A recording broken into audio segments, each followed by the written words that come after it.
I suppose the question is, what is engagement season? It's maybe not even so much couples who have been proposed to over Christmas and New Year. It's sometimes couples who they were proposed to and they got engaged at some point in a calendar year, and then they sort of say, right, well, we're getting married next year, so we'll let Christmas and New Year get past, and then they get to January and the reality sets in, and then they say to themselves, oh, let's actually do something about this now. For me, I'm starting to see a pattern here of the times of year. Yeah. It's one of those things I tell couples, if you need a person or people to be at your venue on that day to provide a service, because you can organise outfits and decor and all that kind of thing, but those are the things to lock in first. Yeah. And I mean, we're quite biased because we always say, get your venue sorted.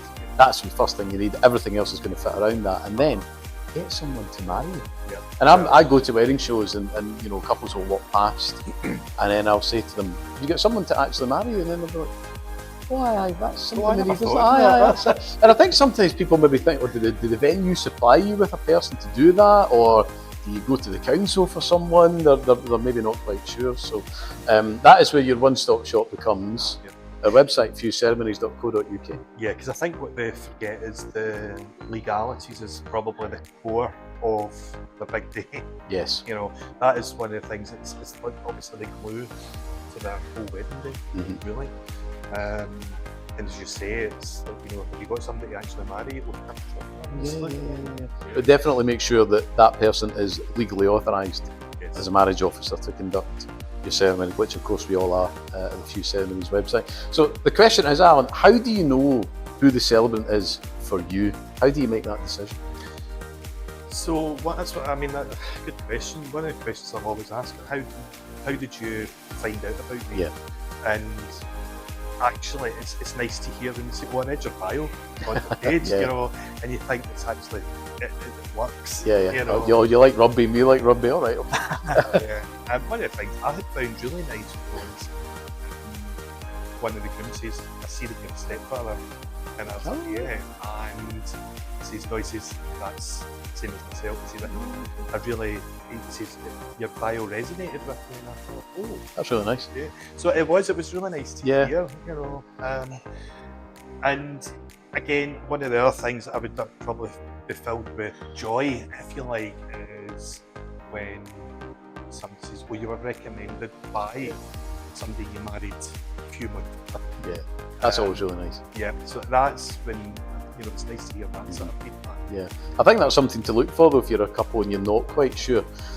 All the celebrants on the Fuze website have their own bios, so you can look at, and if you do kind of make a connection, or even just with that, whether it's like yourself, Alan, it's your family situation, or it is a hobby or an interest, if that person maybe used to work in a previous sector, a previous industry, and you think, well, that's what I do, or that's what I did, or there's a hobby, if because we talk about ourselves, because you've got to remember there's someone behind the folder, if you like, behind the script, behind the camera, so we reveal a little bit about ourselves and what we're like as people, and that's why it's good to, it's easy for you and I to sit and go, but me, because we're fantastic. Yeah, you've got to find the right person, and sometimes maybe people have got an idea in their head, they think they know who they want, and think, well, we want a man, or we want a lady, or we want someone who's older, or we want someone who wears a kilt, or whatever it may be. But it is a good, we've used the analogy before, it's almost like celebrant Tinder, where you're sort of swiping, oh no, I don't like the look of her, oh no, oh, he looks alright, so then you said, hi, how are you? Are you available on the 29th of October, or whatever? But it is like that, you look at the profiles and you think, do I want to sort of speak to that person, or no, not for me. But sometimes it isn't until you speak to them. But it is important. Then I say to couples, like, you can never have that'll do for your celebrant on your wedding day, because it's such a huge part of it. So don't know that'll do. It's not like walking into the petrol station and you see the rows of chocolate and you shouldn't have any because you're on a diet. And you go, that'll do. No. So speak to a few people, 2 or 3 at least. Listen to what ask them about themselves. Ask them what they like, what they do outside of being a celebrant. What their family's like, what they enjoy doing. Maybe if you haven't read the bios, but just get to know them, get a wee feel for their personality, their style, all that kind of stuff, and then decide who's the person for you. And listen, we're big boys and girls. You can't win them all. Yep. So let us know. Do you know that? That's okay. That's one of the things. Brides and grooms will say, "Oh, we've got a meeting with one or two other celebrants," and that's absolutely fine. It's, if you pick another celebrant, we're not going to take that off. No, not at all. Just say we're big boys and girls. Don't patch us. Just And tell us. I would finish it off saying, even if you've got another celebrant, if there's anything else that I can help you Sure. with, feel free to ask. Yeah, I always do that. We're not possessive. No. We're brides and grooms. We're not possessive of our own patch type No, of no, thing, not at all. Not at all. As George McClain would say, nothing's copyrighted. Correct. So, Yeah, and I always, if a couple come to me just at the inquiry stage and I'm busy on that date, then I'll say to them, but have a look at the availability checker, and that's something that's quite unique to Fuze Ceremonies. So what you can do, if you've got no clue, you're thinking, right, I've got no idea where to start for this. If you go on the front page, it's really easy. There's a wee calendar. You just pop in your date and where the location of your venue, if it's Glasgow, Edinburgh, Inverclyde, or Gellinbutte, whichever area, and automatically it will bring up the profiles of all the celebrants who are available. So maybe you've looked at a profile and you think, oh, I like look at him, like look at her. And then when you do that, they don't appear. Well, obviously they're unavailable on that date for one reason or the other. So you might. It is important to definitely speak to the celebrant, because you can look at a profile, you can even look at a video on Instagram or TikTok and that kind of thing. But it's not until you actually, speak to the person. And 9 times out of 10, I'll do it over video. Occasionally, I might meet with a couple if they actually want that, or maybe they live round the corner. Go, oh, well, we'll get together, stuff like that. But think about what you want from your celebrant, what you want from the ceremony. Do you want someone who's quite funny or quite off the cuff and that kind of thing? Do you want someone who's a bit more sincere? Do you want someone who has a bit of depth to them? Whatever kind of character, whatever you imagine what the ceremony is going to be like, can you imagine that person delivering the ceremony that you want?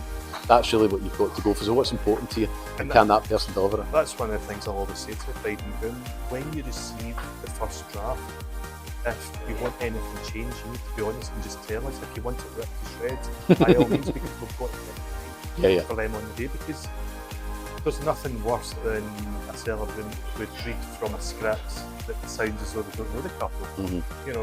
Whereas when we're writing the scripts, we're actually, it's a road in for us to get to know them. So when we're presenting this, when we're conducting the ceremony, we're sounding like we know them well enough and comfortable enough to share their story. Yeah. I've had people come up to me like guests if I'm maybe hanging around after a ceremony, and then you say, so how long have you known, Josh and Rachel? Thinking you're going to say 10 years, or I went to school with them. It's like 4 or 5 months. Really? What? But that's when you've done the...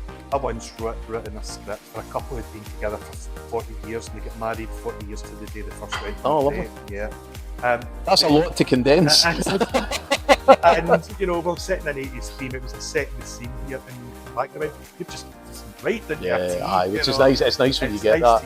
You get that back. But another thing to look for as well during the engagement season, that's when you find a lot of venues are doing their wedding shows, their wedding fairs, because they are a bit quieter. And we go along to lots of those. So that's another opportunity if you maybe see a profile on our page or on socials, and sometimes a couple might connect with me and I'll say, look, I'm actually going to be at this wedding show on Saturday or Sunday or next weekend.